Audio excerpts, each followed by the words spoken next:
PT Tromon Agro Sejati adalah sebuah perusahaan yang bergerak di bidang perkebunan kelapa sawit. Berlokasi di Aceh, perusahaan ini memiliki komitmen untuk meningkatkan kualitas dan kuantitas produk pertanian, serta memberikan nilai tambahan bagi petani dan masyarakat lokal. PT Tromon Agro Sejati juga mengembangkan produk-produk pertanian yang berkualitas tinggi dan memenuhi standar pasar. Okay. A few moments later.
A few moments later. Pose with the bands. Pose with the pose with the pose with the bands. Pose with the pose with the pose with the bands. Oke, standby, kamera ready, sound ready, 3, 2, 1, action. Sebelumnya Pak, perkenalkan kami dari Universitas Organisasi Utama. Kami ada tugas melakukan wawancara mengenai akuntansi lingkungan. Nah, kalau saya boleh tahu, Bapak dengan Bapak siapa ya? Perkenalkan, saya dengan Ibu Siregar. Jadi di perusahaan ini Bapak menjabat pada bagian apa? Betul, di perusahaan ini saya menjabat di posisi supervisor komplit. Bolehkah saya minta waktu Bapak sebentar untuk wawancara tugas ini? Boleh, silakan. Terima kasih Pak. A few moments later. Jadi saya ingin bertanya, Bapak itu apa nama lengkap perusahaan ini? Kebetulan perusahaan kami itu bernama Persero Terbatas, yaitu PT Tromon Agro Sejati. Itu bergerak di bidang apa? Untuk PT Tromon Agro Sejati atau kita singkat PTTAS, ya kami bergerak di bidang perkebunan kelapa sawit. Itu kapan dan di mana perusahaan didirikan? Untuk tahun pendiriannya kebetulan PT kami ini baru 1 tahun. Oh, baru ini. Iya, dan kebetulan karena kami bergerak di bidang perkebunan, yaitu lokasi kegiatan perkebunannya itu atau kegiatan usaha itu berada di Tromon, sesuai dengan namanya Tromon, di Tromon Aceh. Oh, di Aceh. Yes. Jadi kantor perusahaan itu di mana? Untuk kantor pusat kita di Jalan Raya Cilinci, tepatnya di sini di Medan. Untuk kantor pusat untuk kegiatan usaha di Aceh. Jadi itu Bapak berkunjung berapa kali seminggu atau sebulan atau setahun? Kalau untuk kunjungan kami nggak ada jadwal ya, tapi sekolah itu pasti ada sekitar 3-4 kali aja. Siapa pendiri atau pemilik usaha PT? Kalau pemilik di sini kami PT, yaitu ada beberapa pemegang saham, ada sekitar 4 atau 3-4 pemegang saham. A few moments later. Ini bentuknya berarti udah PT gitu. PT, badan hukumnya PT. Selanjutnya Pak, saya ingin bertanya apa visi dan misi dari perusahaan ini? Untuk visi dan misi yang pertama itu visi kami ya pasti menjadi perusahaan terdepan, menjadi perusahaan perkebunan kelapa sawit yang terdepan, yang berkelanjutan, berdaya saing global dan berkontribusi nyata kepada pembangunan ekonomi dan lingkungan. Untuk misinya yaitu kami akan mengelola usaha perkebunan kelapa sawit secara profesional dan sustainable dengan penerapan teknologi tepat dan praktik agrobisnis yang baik. Yang kedua, kita akan ditambah dari pemangku kepentingan dari bersama, pemangku kepentingan eksternal maupun tenaga perusahaan melalui produktivitas, efisiensi dan inovasi berkelanjutan, mengembangkan sumber daya manusia atau SDM yang dan produktivitas tinggi, menjaga kelestarian lingkungan dan keanekaragaman hayati. Karena kita bergerak di kelapa sawit, itu pasti ada prinsip lingkungannya pasti ya banyak, apalagi dalam perkebunan, yaitu menjaga kelestarian lingkungan dan keanekaragaman hayati, memberdayakan masyarakat sekitar melalui program kelestarian lingkungan.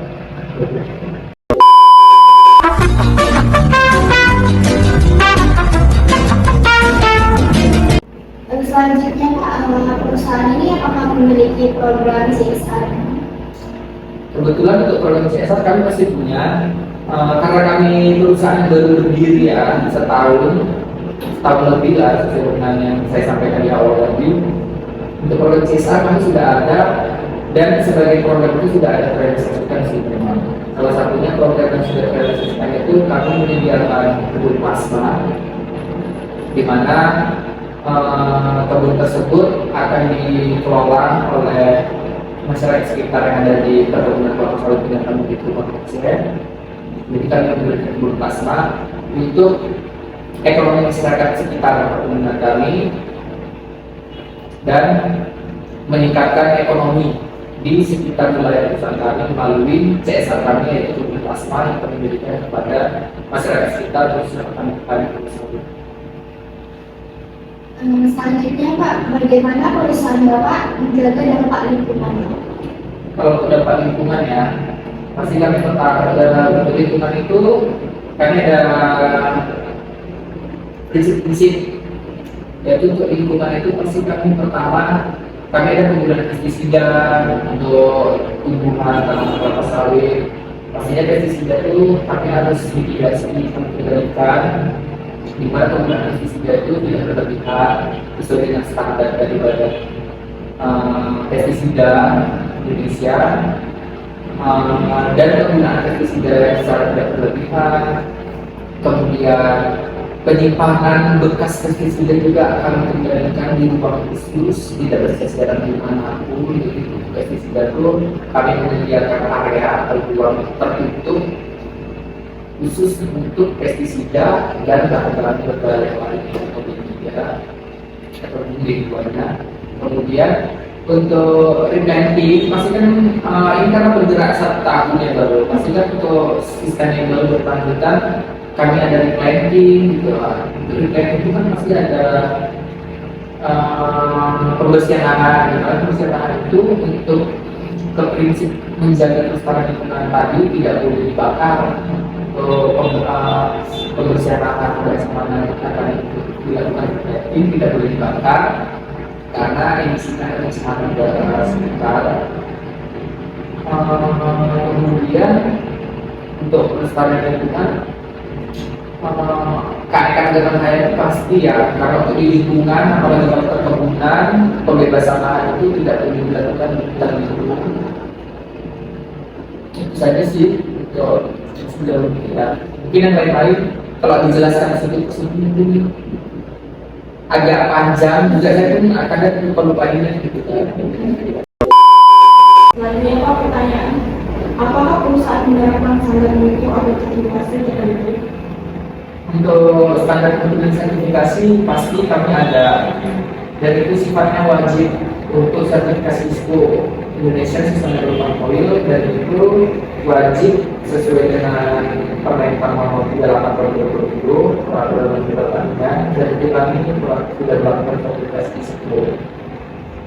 Dan itu sifatnya wajib sih, bukan harus bisa atau tidak, tapi itu sudah harus sangat berwajib.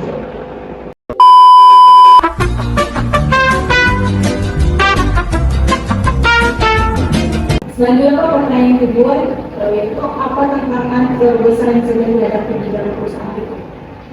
Kalau untuk tantangan terbesar ya, karena kita perusahaan yang baru berdiri ya, pasti tantangan terbesar yang pertama itu di perizinan dan legalitas. perizinan lahannya, untuk memastikan kepatuhan hukum, biuknya, isi pesan kepentingannya, dan salah satu sertifikasi tadi, ISPO tadi, termasuk dalam prinsip kepatuhan hukum tadi, perizinan integritas. Karena saya bilang tadi ya di awal tadi, sertifikasi juga termasuk salah satu perizinan yang wajib. Untuk yang tantangan kedua itu kami pasti ada investasi dan permodalan ya, permodalan. Karena kita bergerak di bidang kelapa sawit ya pastinya yang baru berdiri ya baru 1 tahun ini pasti tantangan terbesarnya biaya awal yang tinggi.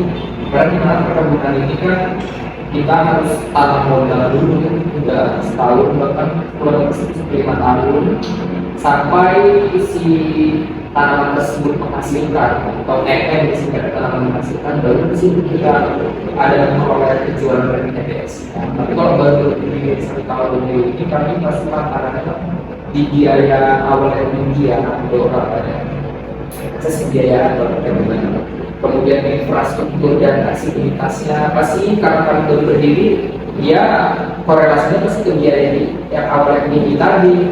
Kami harus membangun infrastruktur yaitu jalan menuju kebunnya, jalan tersebut fungsi untuk keluar masuknya truk pengangkut TBS, keluar masuknya harus kita bangun. Pasti ya rekrutmen SDM untuk hire SDM dari luar untuk perusahaan kami itu kan pasti tantangan juga untuk perusahaan kami berdiri karena kami harus mencari SDM yang berkompeten di bidangnya. Salah satunya di perkebunan ini kan harus ada SDM yang paham betul dengan metode penanaman yang baik dan benar, tentang perawatan dan pemeliharaan tanaman kelapa sawit yang benar. Karena kalau itu tidak kita dapatkan, itu bakal menjadi tantangan terbesar kita.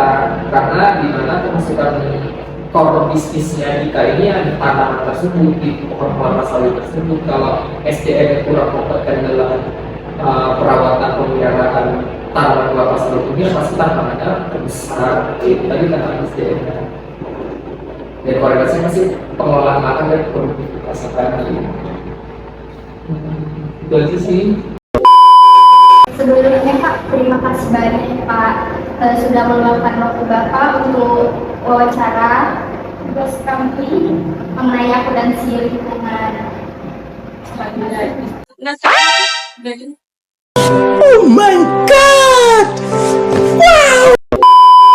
Sebelumnya Pak, terima kasih banyak ya Pak sudah meluangkan waktu Bapak mengenai tugas wawancara kami tentang akuntansi lingkungan.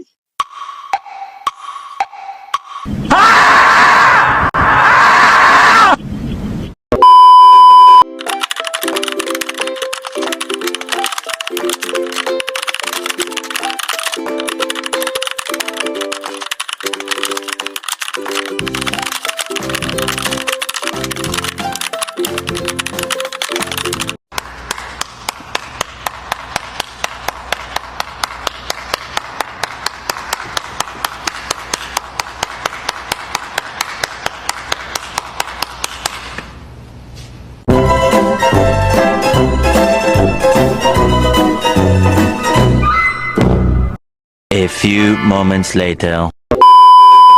Behind the scene. Salah satunya itu kami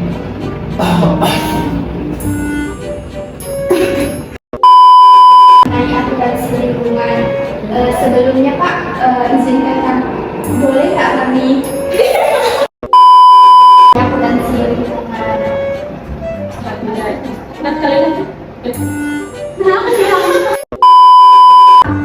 Mengenai tugas wawancara kami tentang akuntansi lingkungan.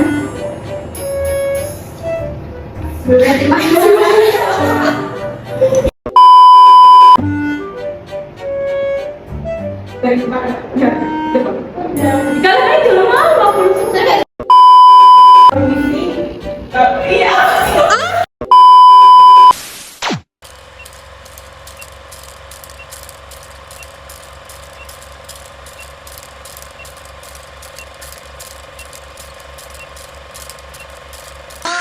I'm sorry.